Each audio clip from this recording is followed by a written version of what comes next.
To begin with, wanted to test all the camera controls because it's one of the main parts of the program, as it allows you to interact with it. There's two ways that sort of activates the user to be able to control the camera, which is by either holding the shift key or the middle mouse button on the mouse. I chose for both because Josh has a laptop, which means that he doesn't have a middle mouse button if he's using the trackpad. He does have a mouse that he can use in addition, but it's just helpful to have. As you can see, all of them worked correctly. And next was to try the camera panning, which is done by scrolling. This doesn't have to have either the shift or the middle mouse button held. Next one is to just try rotating the camera by holding the middle mouse button and then moving the mouse. As you can see, the cursor is actually locked in place, which is done by the program to make sure that it keeps focus over the window. Otherwise, it doesn't fully register all the mouse control movement. Here, again, it worked, and you can see more easily by after I scrolled out to show it working. The shift also works to allow this to happen.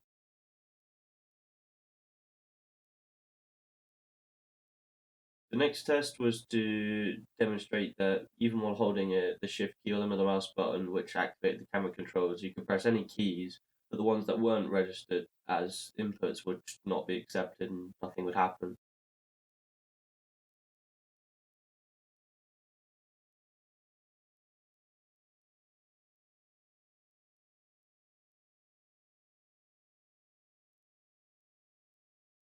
The next step was to show that the sensitivity slider worked, to show because it was used so that Josh had a much higher sensitivity on his mouse than I did.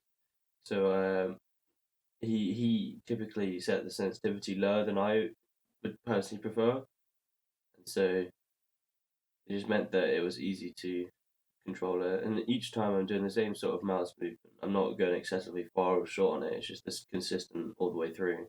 The speed control, which is just how much the camera moves to your keyboard input, which was quite. It's the same sort of thing as the sensitivity, where just pressing the same keys, as you can see, just consistency, and it shows how much faster and slower it can go, which is just useful for if all your models are smaller or larger, then you would want it to be either going faster or slower to be able to move around.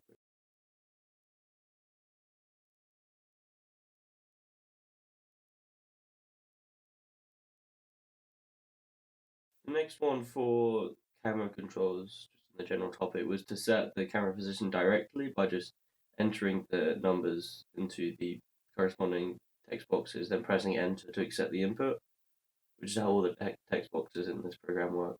As you can see, it works correctly throughout all of them. The first one sets the correct position. This one rejects the input, as you can see in the status bar, which gives a warning to the user.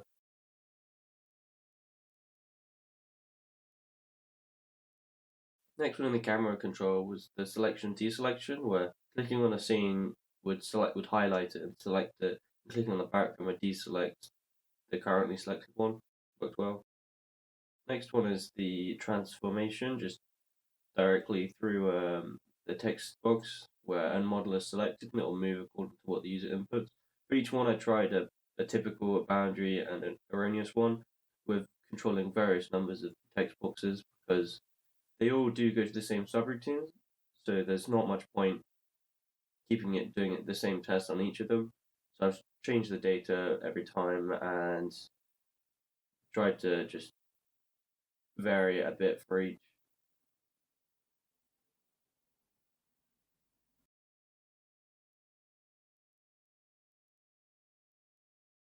As you can see, it rejects it every time that it gets an invalid input, which is great.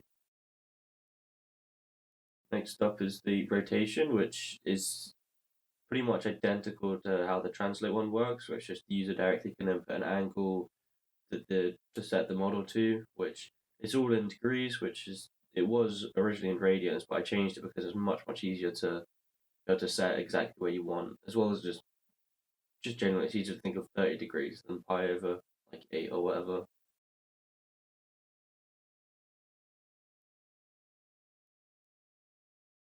Here you can see I'm just trying to enter a invalid one, 90 degrees, but using letters, which is not allowed. And again, it gets rejected by the program, which is good news. Just directly inputting is the scale one, which I have to say I found extremely useful because it means you can keep it at a consistent size while scaling it up or down.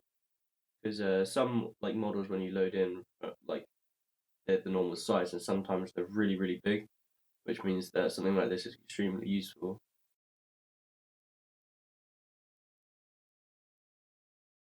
As you can see with the cone, every time the y-axis changes, it either it stretches it or shrinks it.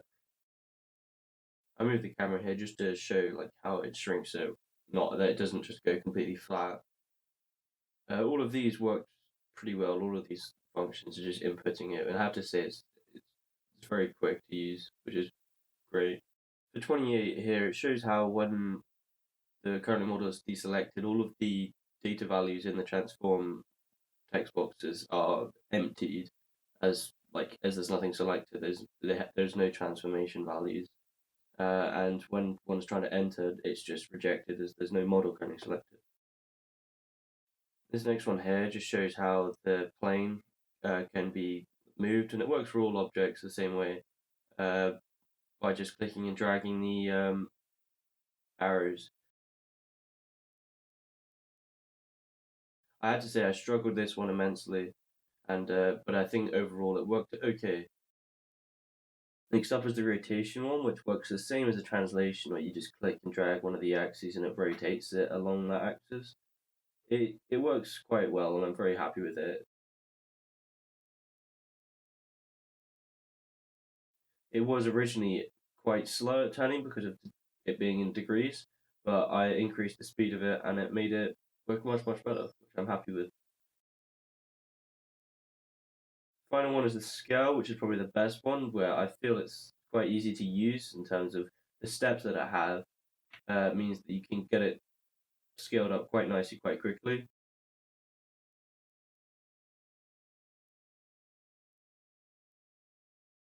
Next one just shows the translation tool and how if the model's deselected, the translation tool disappears, as well as the fact that no matter like how many times you switch between them, it doesn't show. This one was an example of the pointer and how it would make the on-screen tool disappear. This is the duplication. It shows how the model is just made another copy, just slightly offset to make it easy to click on. This is the delete, which is where it removes the model from the scene. This is me deselecting it and then trying to duplicate it while nothing's selected. It produces an error message. It is doing the same, but trying to delete, and it again produces error message. Next up is the Create tab, which is just a bunch of basic 3D models, which are just standard primitive shapes like cube, plane, cylinder, cone, dome, prism, and icosphere. They're all pretty standard and pretty basic, but I feel they're quite useful, especially for testing, because you can just easily load them up and just add them, and you don't have to bother trying to import them every time.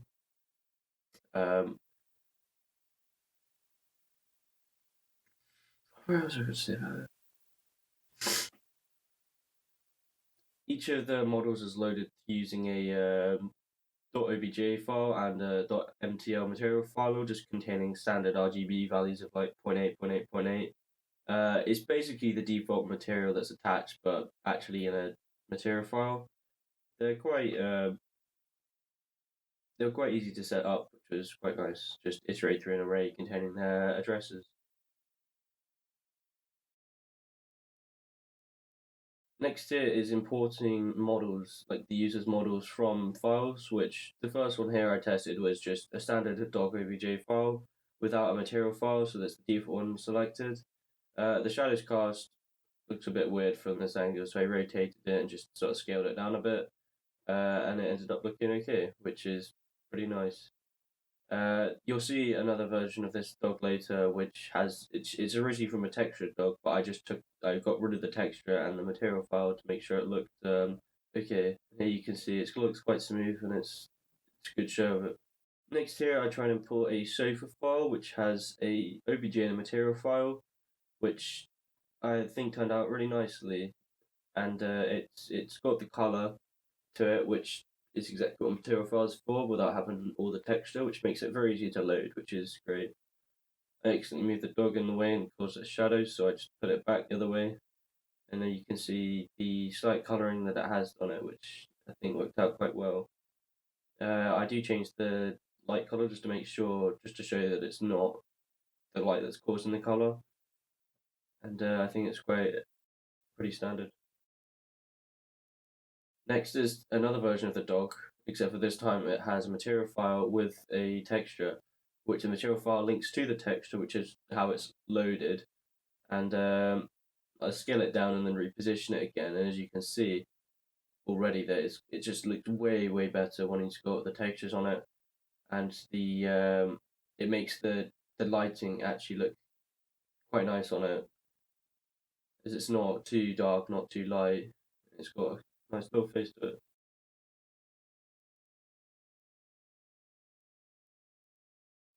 Next, I imported a 3ds file of a cat, which, as you can see, it contains no material or texture data, but it contains the raw mesh data, which is enough for it to show up and look quite nice. And you can definitely see that it's a cat, which is pretty good.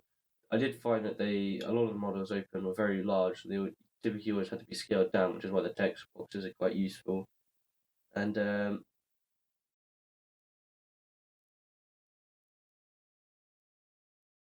next up, I imported another version of the cat model. This time it was in a DAE format, and it's a low poly version of it, which this program is more designed for, as it makes it run much smoother and it's more consistent towards the lighting system that I have implemented.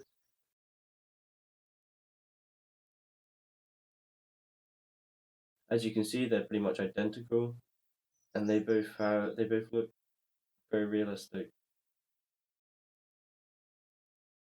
After the .dae, I then imported the .fbx version of the file. It's the same low poly one, and as you can see, all three of the files don't have any material or textures with them, but all show that they have the same vertex data between them. However, the normals on the first one are made differently by the author than the second two.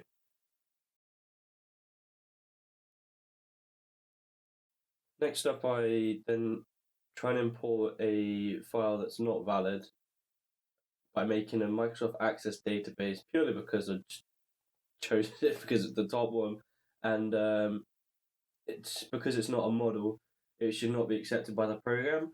However, as you'll see, when it's opened, it can press it, and the program says that it has been added to the scene, therefore it believes it is a model.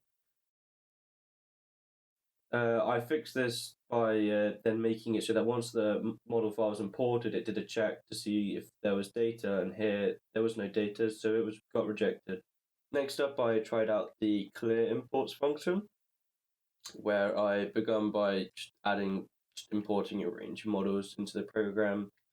It didn't hugely matter as to which ones were added, because the idea of it is to get rid of all of them from the imported collection, and then it would allow the user more visual space if they've added sort of 10 or more models that they don't particularly need anymore. You can then just press the clear and it'll get rid of them. Here I then load a sofa into the model just to show that they have been all loaded correctly, and it's just not just a range of buttons. You can see it clears it, which is good, which is exactly what we want. However, then when you import a new one and it's added into it, it then caused an issue.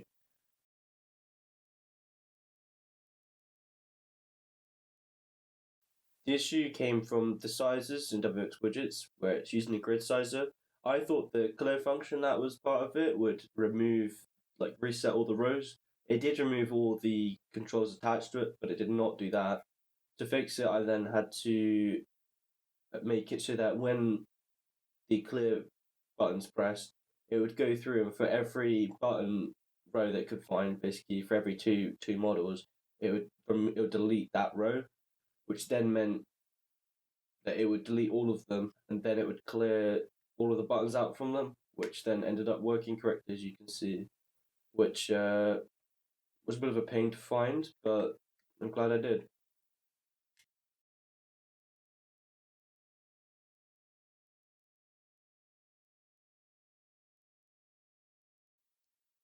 Here you can see again, just showing that the sofa shows up, and then clear.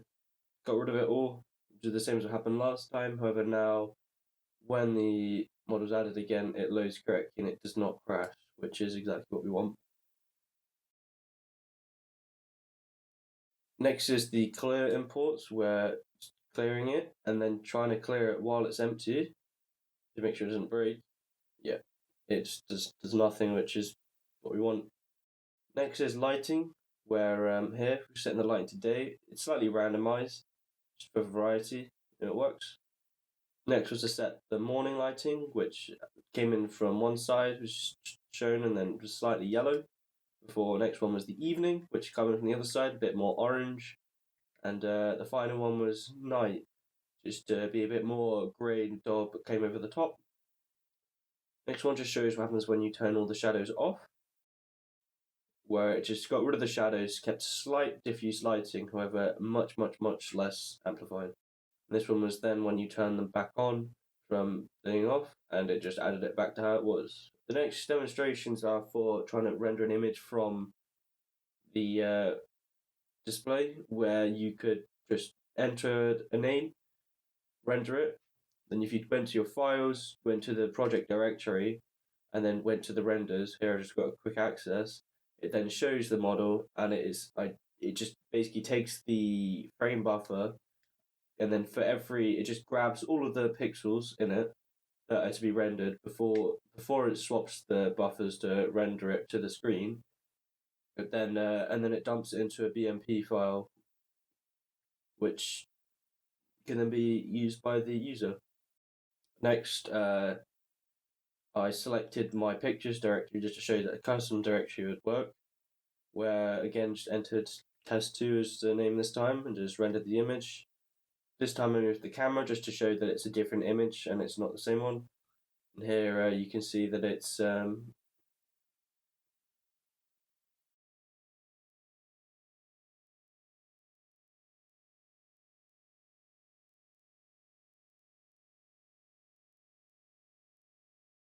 loaded up.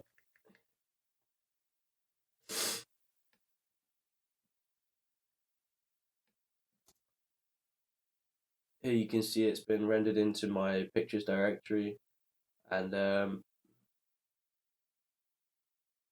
it's just another BMP of the same thing, which is great.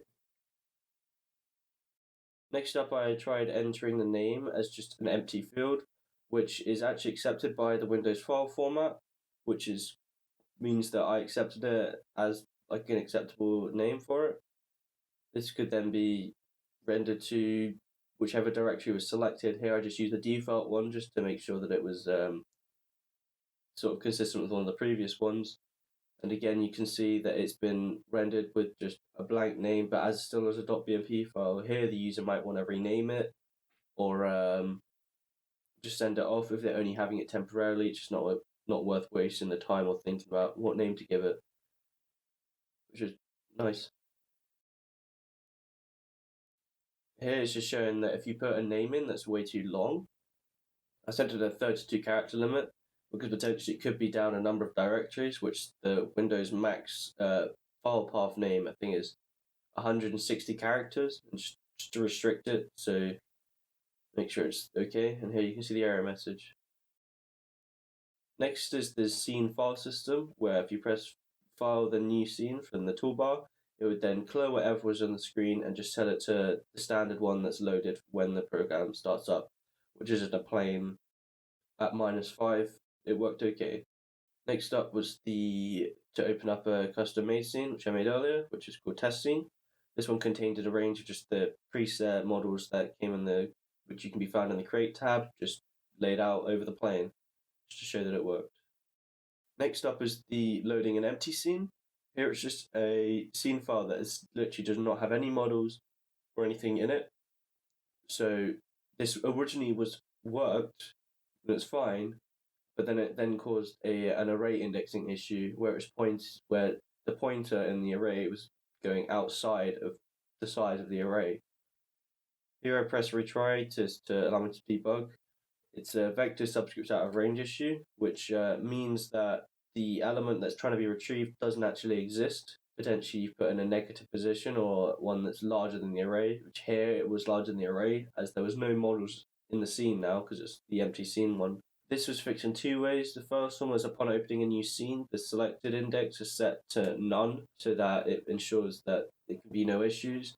I then modified the GU update function, which wrote the transform values to the controls so that it checked that the pointer was inside of the array. Next, I just set up a new scene by just pressing new scene, just pressing create to add an icosphere in the middle of it. And this is just a completely new scene freshly made here. Just a test of saving it to new scene. Here, pressing new scene to clear it all again, before then just going to open it all again from the same one, from the new scene, which is what we made just then before. And it just reopened it all exactly how it was, which is great. Here was a try modifying a pre-existing scene by just opening it up, just setting the scale of the sphere, the icosphere in it to 5, and then just positioning it up a bit, and then just saving this to the same file name just to overwrite it. Here it does a check so that the user knows. Then once it's accepted, you can see that it's written to say to save it, and then press new scene just to clear it all before then reopening it, and again it's all the changes have been saved. Next up was to open a scene with a textured model in it. Here I used the dog model that we've been using previously, and it opened it up correctly, and that worked out fine. Next up was just to make sure that the validation worked upon trying to open up a scene file and then cancelling it, which then could cause issues, which I've had before. And here it worked out and showed error message. Next up was just a help dialog, which showed up nicely. The next one is the info dialog, which showed up nicely. And that's all the testings in this project. Thank you.